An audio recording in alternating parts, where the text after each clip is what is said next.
अस्सलाम वालेकुम viewers, welcome to our channel QI cuisine. बिस्मिल्लाहिर्रहमानिर्रहीम। तो कैसे हैं आप सब? आई होप सब ठीक होंगे। तो आज हम कोई कुज़ीन नहीं बनाने जा रहे हैं। आज था फ्राइडे और मेरी डैडी को भी ऑफिस से छुट्टी होती है, तो हमने सोचा कि आज हम घर में खाना नहीं बनाएंगे बल्कि बाहर से ऑर्डर करवाएंगे। तो हमने बैतुल बुखारी रेस्टोरेंट से 3 चिकन मंदी एंड 1 मटन मंदी ऑर्डर करवाई। हम लोग तो चिकन मंदी खाएंगे, लेकिन मेरे फादर जो हैं मटन मंदी खाएंगे।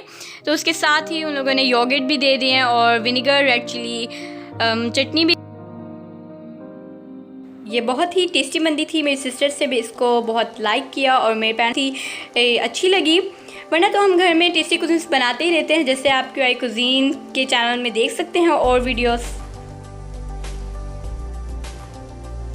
तो बस अब मुझसे तो नहीं हो रहा है ज़्यादा वेट, मैं तो जा रही हूँ चिकन मंदी खाने के लिए। मुझे दीजिए इजाज़त, मैं हाजिर होंगी एक न्यू रेसिपी के साथ एक न्यू वीडियो में। तब तक के लिए अल्लाह हाफिज़, दुआ में याद रखिएगा।